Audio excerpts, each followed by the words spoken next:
नमस्कार दोस्तों। सक्षम अकादमी के यूट्यूब चैनल में आप लोगों का स्वागत है। जैसा कि हम लोगों ने यूपी इंटीग्रेट और हाल ही में विज्ञापन आए यूपीएसआई और एक और विज्ञापन यूपी टेट को ध्यान में रखते हुए अपने इस यूट्यूब चैनल पे सामान्य ज्ञान की एक श्रृंखला चलाई है।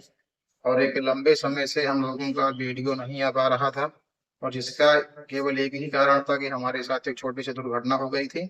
और एक लंबे समय के बाद आज 24वें दिन हम आप लोगों के साथ पुनः सामने आए हैं।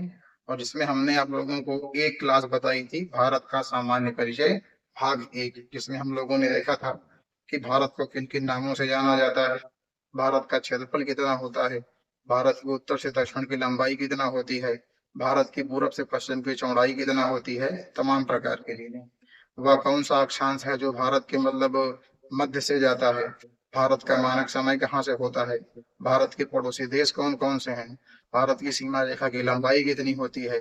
ये तमाम प्रकार की चीजों को हम लोगों ने देखा था। उसी क्रम में आज हम लोग देखेंगे भारत का सामान्य परिचय भाग 2।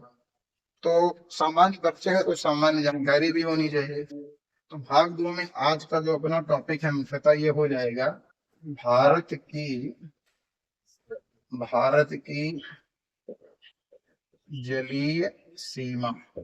तो हम लोग आज ना भारत की जलीय सीमा के बारे में चर्चा करेंगे। तो जलीय सीमा का यहाँ पर जो कॉन्सेप्ट है, पहले चीज हम लोग जानेंगे कि हमारा भारत हमारा भारत एक क्या है, प्रायद्वीप। हमारा भारत एक क्या होता है, प्रायद्वीप। तो प्रायद्वीप का मतलब है यही कि स्थल का वह भाग जो 3 तरफ से जल से घिरा हुआ होगा, उस भूभाग को क्या माना जाएगा, उस भौगोलिक बनावट को माना जाएगा प्रायद्वीप।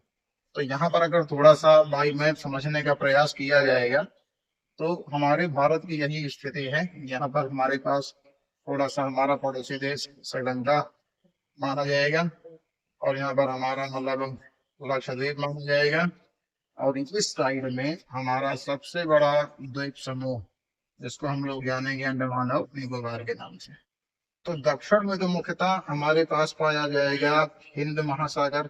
हिंद महासागर और इसी हिंद महासागर का पश्चिमी और पूर्वी भाग अलग अलग नामों से जाना जाएगा। जो पश्चिमी वाला हिस्सा होगा इसको हम लोग जानेंगे अरब सागर के नाम से, अरब सागर के नाम से। और जो पूर्वी वाला भाग होगा इसी को हम लोग क्या जानेंगे, बंगाल की खाड़ी या बे ऑफ बंगाल के नाम से। ये चीज है। अब ये हमारा पश्चिमी भारत हो जाएगा, ये दक्षिणी हिस्सा हो जाएगा और ये अपना क्या हो जाएगा, पूर्वी हिस्सा। हम लोगों ने क्या देखा कि भारत का जो मुख्यतः दक्षिण का हिस्सा है ये समुद्र से 3 तरफ से घिरा हुआ है। मुख्यतः तो हमारा हिंद महासागर है और इसी का एक भाग अरब सागर के नाम से जाना जाएगा और इसी का एक भाग बंगाल की खाड़ी के नाम से जाना जाएगा। तो हम कह सकते हैं कि हमारा भारत क्या होगा, एक प्रायद्वीप, ऐसा भौगोलिक क्षेत्र जो 3 तरफ से जल से घिरा हुआ होगा वह प्रायद्वीप कहलाता है। तो यहाँ पर क्या है कि हमारे कुछ ना मतलब तटीय राज्य भी हैं। जैसे यहाँ पर हमको क्या मिलता है, हमारा एक राज्य होता है गुजरात। गुजरात के बाद लगा हुआ राज्य क्या हो जाएगा, महाराष्ट्र। महाराष्ट्र के बाद राज्य क्या होगा, गोवा। गोवा के बाद क्या हो जाएगा, कर्नाटका। कर्नाटका के बाद क्या हो जाएगा हमारा राज्य, केरला। केरल के बाद क्या हो जाएगा, तमिलनाडु। तमिलनाडु के बाद क्या हो जाएगा, आंध्र प्रदेश। और आंध्र प्रदेश के बाद क्या हो जाएगा, उड़ीसा। और लास्ट में क्या हो जाएगा, पश्चिम बंगाल। पश्चिम बंगाल, पश्चिम बंगाल, पश्चिम बंगाल। तो यहाँ पर हम लोगों ने देखा कि हमारे या पश्चिम इसको बोलेंगे पश्चिमी तट, इसको बोला जाएगा पूर्वी तट। तो पश्चिमी तट पर ना 5 राज्यों का क्रम है, 5 राज्य पाए जाएंगे और पूर्वी तट पर कितने राज्य पाए जाएंगे, तो 4 राज्य पाए जाएंगे। तो ये भी थोड़ा सा इंपॉर्टेंट है। कभी कभी यहाँ से भी क्वेश्चन आ जाता है कि अरब सागर से संबंधित राज्य क्या होंगे या पश्चिमी तट का राज्य क्या होगा, बंगाल की खाड़ी से लगे हुए राज्य क्या होंगे या पूर्वी तट के राज्य क्या होंगे, या इन राज्यों का उत्तर से दक्षिण का क्रम या दक्षिण से उत्तर का क्रम। ये तमाम प्रकार की चीजें एग्जाम में पूछी जाती है। ठीक है, देखिए अब जैसे देखा जाएगा तो गुजरात से लेकर के पश्चिम बंगाल हमारे पास तटीय राज्य है, तटीय सीमा की लंबाई है। हम लोग यहाँ पर जो अपना अगला टॉपिक बनाएंगे, ये बनाएंगे भारत की जलीय सीमा। भारत की जलीय सीमा, तो जलीय सीमा को मुख्यतः दो प्रकार से बना सकते हैं। एक जो परंपरावादी जो किताबों में दिया गया, जैसे हम लोग यहाँ जानते हैं, तो क्या हो जाएगा, मुख्य भारत की जलीय सीमा, मुख्य जलीय सीमा, मुख्य जलीय सीमा। और दूसरा हमारा क्या हो जाएगा, द्वीपों सहित जलीय सीमा। दो प्रकार की चीजें हैं। मुख्य भारत का मतलब क्या होगा, कुल 9 राज्य, 5 इधर के 4 इधर के, यानी गुजरात से लेकर के पश्चिम बंगाल तक जो ये चीज की लंबाई होगी, समुद्री तट की लंबाई होगी, इसको बोला जाएगा मुख्य भारत की जलीय सीमा। लेकिन अभी यहाँ पर देखा गया मुख्यतः लक्षद्वीप दिया गया, अंडमान निकोबार द्वीप दिया गया, इसी प्रकार से गुजरात के सापेक्ष द्वीप पाया जाता है, और इसी प्रकार से महाराष्ट्र के सापेक्ष पाया जाएगा, एलिफेंटा का द्वीप पाया जाता है, और यहीं पर पाया जाएगा हमारा दादर नगर हवेली, गुजरात के सापेक्ष दमन एवं दीव, आंध्रा के सापेक्ष अब्दुल कलाम आजाद द्वीप पाया जाता है, उड़ीसा के सापेक्ष, आंध्रा के सापेक्ष पाया जाता है क्या, जहां पर हमारा उपग्रह प्रक्षेपण केंद्र स्थित है, सतीश धवन अंतरिक्ष केंद्र, तमाम प्रकार की चीजें हैं। इन सभी द्वीपों को जब जोड़ा जाएगा तो उनकी भी अपनी जलीय सीमा होती है, अतः द्वीपों सहित कुल जलीय सीमा की लंबाई। तो यहाँ पर यह है कि मुख्य जलीय सीमा जो पुराना परंपरावादी आंकड़ा है, इसको हम लोग जानेंगे 6100 किलोमीटर। कितने किलोमीटर, 6100 किलोमीटर। लेकिन अभी लेटेस्ट में एक आंकड़ा आया है जहां पर थोड़ा सा और तकनीकी का प्रयोग किया गया और एकदम सटीक जानकारी निकाली गई। तो जहां पर जो जलीय सीमा की लंबाई है, नवीन आंकड़ा, नवीन आंकड़े के हिसाब से नवीन लंबाई यहाँ पर ना 11,098 या 11,098 किलोमीटर लगभग कर लिया जाएगा, क्योंकि ये आंकड़े लगभग में लिखे जाते हैं, यही चीज ही करीब। एग्जाम में दो चीजों को ध्यान दिया जाएगा कि 6100 किलोमीटर पूछा जा रहा है कि 11,098 पूछा जा रहा है, इस चीज को थोड़ा सा ध्यान दिया जाएगा। अब जैसे अगर देखा जाएगा तो 6100 में भी यहाँ पर मत एक चीज इंपॉर्टेंट है, हमारा जो गुजरात है इसकी जलीय सीमा क्या होती है, सबसे ज्यादा। तो सब का ना याद करके, 9 का ना याद करके कम से कम 2 का तो याद ही किया जाएगा। एक हमारा क्या होगा, गुजरात वाला, और एक हमारा क्या हो जाएगा, गोवा का। तो गुजरात की जो जलीय सीमा की लंबाई होती है ये लगभग होगी 1215 किलोमीटर, और ये हमारा जो गोवा का हो जाएगा ये हो जाएगा 151 किलोमीटर। तो यहीं पर लिख ले रहे हैं, गुजरात सबसे लंबी जलीय सीमा। तो सबसे लंबी जलीय सीमा क्या हो जाएगी हमारी, गुजरात। गुजरात का हो जाएगा कितना, 1215 किलोमीटर, 1215 किलोमीटर। और यहीं पर दूसरा पॉइंट बना लिया जाएगा, सबसे छोटी जलीय सीमा। तो सबसे छोटी जो जलीय सीमा आएगी ये क्या हो जाएगी हमारी, गुजरात, ये गोवा। और गोवा की सबसे छोटी जलीय सीमा कितनी, 151 किलोमीटर। तो दो चीज को याद कर लेते हैं कि सबसे लंबी जलीय सीमा रेखा कितनी होती है, गुजरात की होती है। सबसे छोटी सीमा रेखा किसकी होगी भाई, जलीय सीमा, तो ये हो जाएगी गोवा की हो जाएगी। और यहाँ पर जो दिया गया द्वीपों सहित कुल जलीय सीमा, तो जो पुराना आंकड़ा है ये होता है 7,516.6 किलोमीटर। हम नए और पुराने दोनों को ध्यान में लेकर के चलेंगे। पुराना आंकड़ा हमारा बताएगा टोटल कितना, 7,516.6 किलोमीटर द्वीपों सहित है। मुख्य जलीय सीमा कितना हो जाएगा, 6100 किलोमीटर हो जाएगा। और नवीनतम आंकड़े के हिसाब से भारत की कुल जलीय सीमा की लंबाई कितनी हो जाएगी, 11,098 किलोमीटर। और हमारे पास पश्चिमी तट पर कितने राज्य हैं, 5 राज्य हैं, जो कि इस क्रम पर दिए गए हैं। और इसी पर दोनों फैक्ट है कि सबसे लंबी जलीय सीमा किसकी होगी भाई, गुजरात की। कितना बताया हमने, 1215 किलोमीटर। और सबसे छोटा किसका होता है, गोवा का। और इसका कितना बताया गया हमारे द्वारा, 151 किलोमीटर। तो इसको थोड़ा सा याद किया जाएगा, ठीक है। देखिए, अब आप लोग इसको नोट भी कर सकते हैं, या इसका आप स्क्रीनशॉट ले सकते हैं, या मतलब इसको आप हमारे साथ साथ में कॉपी पेन लेकर के आप इसको बराबर अपना नोट्स बना सकते हैं। यहाँ पर ये एक बिंदु समाप्त हुआ, और इसी क्रम का एक हमारा और टॉपिक है जो एग्जाम में बहुतायत में सामान्य ज्ञान के तौर पर पूछा जाता है, ठीक। जैसे क्या होता है कि समुद्री सीमा को किस पे मापा जाएगा, तो आप लोग जानते होंगे। तो अगर यहाँ पर पुनः देखा जाए, या इसको हम पूरा डेटा हटा के देते हैं और एक दूसरा मैप लिया जाए ताकि समझने में कहीं कोई अव्यवस्था ना दिखे, तो हम लोग ये जानेंगे नॉटिकल माइल, समुद्री मील। समुद्र में समुद्र की दूरी को समुद्री मील में मापा जाता है। तो जो हमारा ये है भारत है, भारत का जो समुद्री हिस्सा है, तो समुद्री सीमा को हमने यहाँ पर 3 प्रकार से बनाया।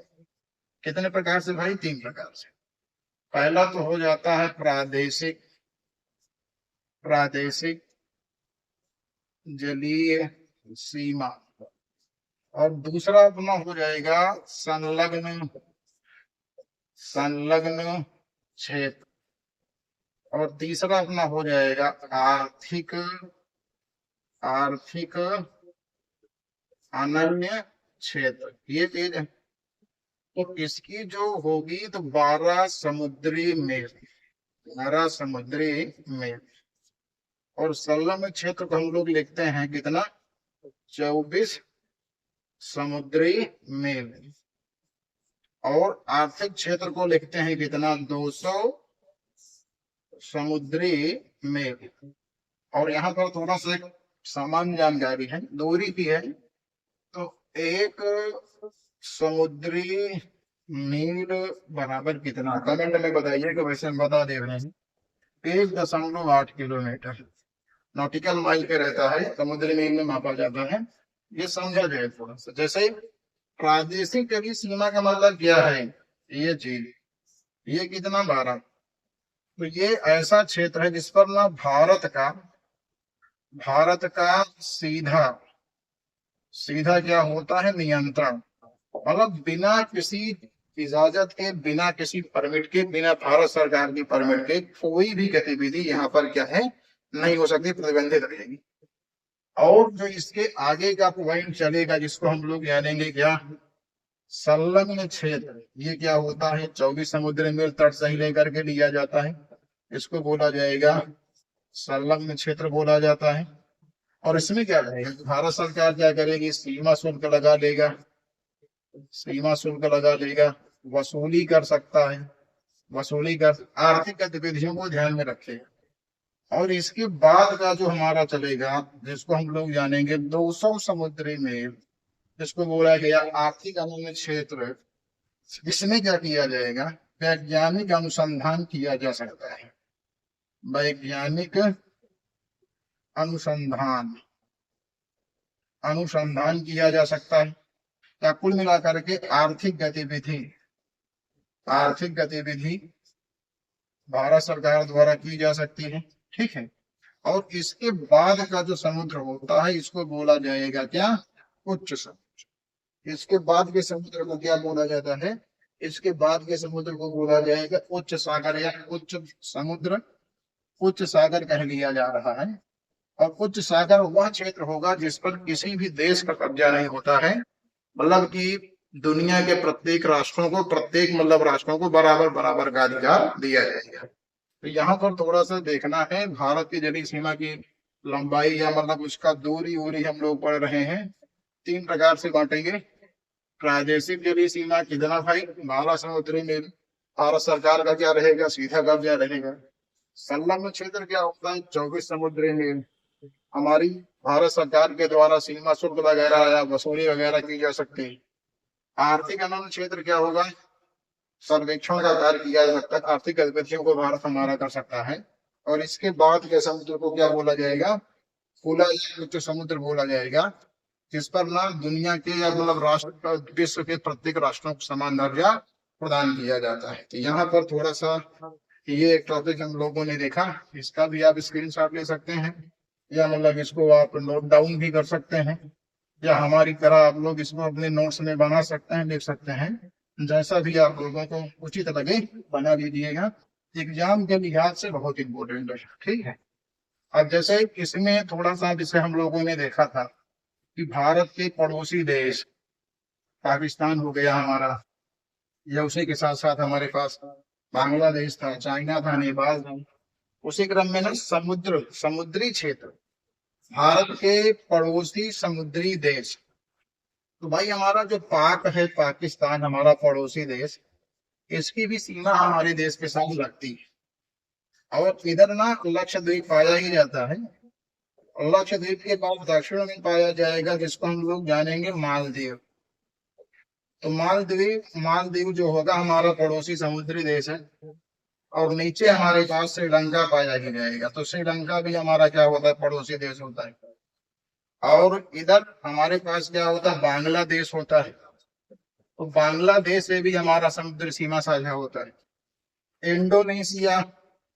इंडोनेशिया से भी हमारा क्या होता है, समुद्री सीमा साझा होती है। बीच में और भी बहुत सारे देश हैं जिससे हमारी समुद्री सीमाएं साझा होती हैं। तो यहाँ पर समझना क्या है कि भारत और श्रीलंका के बीच का जो समुद्र होगा इसको बोला जाएगा मन्नार की खाड़ी, मन्नार की खाड़ी। तो ये थोड़ा सा जरूरी है। तो मन्नार की खाड़ी पर क्या होता है ना, इसी को हम लोग बोल सकते हैं पाक जल संधि। पाक जल संधि जो क्या करेगा, इधर कौन सा सागर बताया गया अभी आप लोगों को, अरब सागर।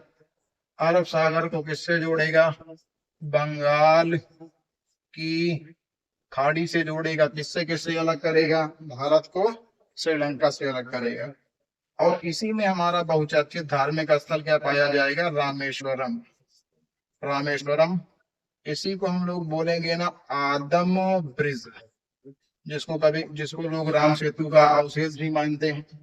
और इसी आदम ब्रिज को कई लोग क्या बोलते हैं, पंबन द्वीप के नाम से भी जाना जाता है। तो ये बहुत इंपॉर्टेंट टॉपिक है कि बेयाब मन्नार की खाड़ी क्या होगा। तो हमारे हिंद महासागर का वह भाग होता है जो भारत और श्रीलंका के बीच में सीमा बनाएगा, जिसको हम पाक जल संधि, रामेश्वरम, आदम ब्रिज, पंबन द्वीप आदि तमाम प्रकार के नामों से जानते हैं, ठीक है। और एक टॉपिक हम लोग और देखते हैं, जैसे कि हमारे पास यहाँ पर अंडमान और क्या होता है, निकोबार होता है। अंडमान निकोबार का विभाजन, ऊपर वाला हिस्सा क्या कहलाएगा भाई, अंडमान कहलाता है, अंडमान। और नीचे वाला हिस्सा हमारा क्या कहलाता है, निकोबार। निकोबार यहाँ पर इंडोनेशिया कर दिया जा रहा है, इंडोनेशिया। तो अंडमान और निकोबार का जो विभाजन होगा तो 10 डिग्री चैनल याद किया जाएगा कि अंडमान और निकोबार का विभाजन किसके द्वारा होता है, तो क्या बताया जा रहा है, 10 डिग्री चैनल। मतलब 10 डिग्री चैनल मतलब 10 डिग्री उत्तरी अक्षांश। क्योंकि हमने आप लोगों को बताया था कि भारत के नीचे से क्या होगी, विषुवत रेखा जाएगी, और इसके ऊपर इसके समस्त प्रकार के अक्षांशों को उत्तरी अक्षांश कहा जाएगा। भारत हमारा उत्तरी अक्षांश में स्थित है। तो 10 डिग्री उत्तरी अक्षांश क्या होगा, जो अंडमान और निकोबार को क्या करेगा, आपस में अलग अलग करेगा। तो 10 डिग्री चैनल के नाम से उसको जाना जाता है। इसी क्रम में एक दो विभाजन हम लोग और पढ़ते हैं, जिसको हम लोग जानते हैं क्या, मालदीव और मिनिकॉय 8 डिग्री चैनल। जैसे हमारा यहाँ पर हमने क्या देखा, इसको बोला गया लक्षद्वीप। तो लक्षद्वीप का एक सबसे दक्षिणतम वाला हिस्सा जो मतलब जो एक द्वीप होगा जिसको बोला जाएगा मिनिकॉय। मिनिकॉय मिनिकॉय और मालदीव के बीच में क्या होगा, तो 8 डिग्री चैनल। ये भी इंपॉर्टेंट है कि मिनिकॉय हमारा मालदीव से किसके द्वारा अलग होगा, तो क्या बताया गया भाई, 8 डिग्री चैनल के द्वारा। और एक आंकड़ा और आप लोगों को याद करना पड़ेगा, हमारे हिसाब से जो हमारा पूर्व ज्ञान कह रहा है, लक्षद्वीप और मिनिकॉय के मध्य पाया जाएगा 9 डिग्री चैनल। अब देखिए, मिनिकॉय लक्षद्वीप का मतलब क्या होता है, एक द्वीप है जो मालदीव से सीमा का विभाजन कर रहा है। और मिनिकॉय और लक्षद्वीप के बीच क्या बोला गया, 9 डिग्री चैनल। क्योंकि उत्तर में होकर तो अक्षांश का मान बढ़ जाएगा। तो 8 डिग्री, 9 डिग्री और 10 डिग्री, 8 डिग्री बराबर मालदीव और मिनिकॉय, 9 डिग्री बराबर मिनिकॉय और लक्षद्वीप, और 10 डिग्री 10 डिग्री बराबर अंडमान और निकोबार। ये थोड़ा सा इम्पोर्टेंट है। 8 चैनल यहाँ पर 8 विभाजन बताया गया आप लोगों को, ये याद कर लिया जाएगा। अरब सागर, अरब सागर जैसे हम यहाँ पर अभी पढ़ा था ना, हमारा राज्य क्या होगा, गुजरात। तो गुजरात ये बनावट थोड़ा सा ऐसी है कि मतलब कि इसमें जैसे अभी अगर देखा जाएगा तो ऐसा मैप रहता है कि ये हम हिस्सा थोड़ा अंदर की ओर जाता है, और अगर इसको माना गया गुजरात तो सब लोगों को पता है ये हिस्सा रहता है। इस हिस्से को बोला जाएगा कच्छ की खाड़ी। तो इस हिस्से को क्या बोला गया, कच्छ की खाड़ी। कभी कभी ऐसे भी क्वेश्चन बनता है, कच्छ की खाड़ी का संबंध किस सागर से होगा, तो अरब सागर से होगा। राज्य होगा तो गुजरात हो जाएगा। ये जो पॉइंट यहाँ बीच में आ रहा है, इसको हम लोग जानते हैं किस नाम से, खंभात, खंभात की खाड़ी। ये भी याद किया जाए, खंभात की खाड़ी और कच्छ की खाड़ी, ये दोनों का दोनों हिस्सा किसका होगा, गुजरात का होगा। और किस सागर पर होगा, तो अरब सागर पर होगा। खंभात की खाड़ी नीचे वाली स्थिति है, और कच्छ की खाड़ी क्या हो जाएगी, हमारी ऊपर वाली स्थिति। और मन्नार की खाड़ी हमने आप लोगों को बताया, जो कि भारत और श्रीलंका के बीच में पाया जाता है। ठीक है। और इसी क्रम में एक छोटा सा टॉपिक है यहाँ पर, और हम लोग देख लेते हैं थोड़ा सा। जैसे भारत और म्यांमार, भारत और म्यांमार का जो विभाजन होगा वो कोको द्वीप के द्वारा होता है। बांग्लादेश है, यहाँ पर हमारे पास क्या पाया जाएगा, म्यांमार। तो भारत और म्यांमार का जो विभाजन है, विभाजन याद कर लिया जाएगा। तो कोको द्वीप, कोको द्वीप ये हमारा बंगाल की खाड़ी में पाया जाएगा। यहाँ से मतलब भारत और म्यांमार का क्या हो जाएगा, विभाजन माना जाएगा। ये कुछ सामान्य चीजें हैं। तो मुख्यतः आज हम लोगों ने क्या देखा, भारत का सामान्य परिचय भाग 2, और भाग 2 में क्या देखा गया, कुल मिलाकर के भारत की जलीय सीमा। तो भारत एक क्या होगा, प्रायद्वीप होगा। इसके दक्षिण में क्या पाया जाएगा, हिंद महासागर पाया जाएगा। भारत के 9 राज्य समुद्र से सीमा बनाते हैं। पश्चिम में 5 हैं, गुजरात है, महाराष्ट्र है, गोवा है, कर्नाटका है, केरला है। पूरब में 4 होते हैं, तमिलनाडु, आंध्र, उड़ीसा और पश्चिम बंगाल। और पश्चिम वाला अरब सागर से बनाएगा, पूरब वाला बंगाल की खाड़ी से बनाएगा, दक्षिण में हिंद महासागर होता है। मुख्य जलीय सीमा की लंबाई कुल कितना बताई गई भाई, 108 किलोमीटर। द्वीपों सहित 7,516.6 किलोमीटर। नवीनतम आंकड़ा कितना, 11,098 किलोमीटर। सबसे लंबी दूरी किसकी रही, गुजरात की रहेगी। नए पुराने दोनों पर यही पाया जाएगा। सबसे छोटा क्या रहेगा, गोवा रहेगा। नया पुराना दोनों पर यही है। बाकी आप अपने हिसाब से देख सकते हैं, ज्यादा डिटेल में याद नहीं करने की आवश्यकता नहीं रहती है, इतने से क्वेश्चन बन जाता। प्रादेशिक जलीय सीमा, तो प्रादेशिक जलीय सीमा की लंबाई नॉटिकल माइल पर पढ़ा गया, 12 समुद्री मील। इस पर भारत सरकार का सीधा नियंत्रण रहता है। उसके बाद क्या बोला गया, आर्थिक अनुबंध क्षेत्र होगा, जो कि क्या क्या होगा, इसमें हम लोगों ने क्या पढ़ा था, आर्थिक अनुबंध क्षेत्र में वैज्ञानिक अनुसंधानी कार्य किया जाएगा। संलग्न क्षेत्र पर क्या होगा, भारत सरकार के द्वारा टैक्स लिया जाएगा, वसूली किया जाएगा, सीमा शुल्क लगाया जाएगा। और उस आर्थिक अनुबंध क्षेत्र के बाद का समुद्र क्या हो जाएगा, उच्च सागर हो जाएगा, जिस पर सभी देशों का समान या बराबर का अधिकार माना जाता है। ठीक है। तो इतना अगर हम लोग देख लेंगे या कर लेंगे, तो आप ये मान के चलिए कि भारत का सामान्य परिचय का जो सामान्य जानकारी है ये पूर्ण हो जाएगी। तो भाग 1 में हम लोगों ने क्या देखा था, भारत की लंबाई चौड़ाई। भारत के उत्तर से दक्षिण की लंबाई 3214 किलोमीटर। भारत का पूर्व से पश्चिम के 2933 किलोमीटर है। भारत का क्षेत्रफल 32,82,263 वर्ग किलोमीटर, क्योंकि संपूर्ण स्थल मंडल का 2.4% भाग माना जाता है। और हमारा भारत क्षेत्रफल की दृष्टि से भारत दुनिया का क्या होगा, 7वां बड़ा देश है। सबसे बड़ा देश रशिया होता है, और 8वां हमारे भारत के बाद का अर्जेंटीना होता है। भारत में भी कई प्रकार की चीजें हैं कि क्षेत्रफल का सबसे बड़ा राज्य क्या होगा, तो हम लोग क्या जानते हैं भाई, राजस्थान होता है। और क्षेत्रफल का सबसे छोटा राज्य क्या होगा, तो हमारा गोवा होता है। जनसंख्या सर्वाधिक क्या होगी, हमारे पास उत्तर प्रदेश की होती है। तमाम प्रकार की चीजें हैं जो कि ज्यादातर लोगों को पहले से ही पता रहता है। तो मेन चीजें इतनी थी, इतने पे हम लोग आज इसको समाप्त करते हैं।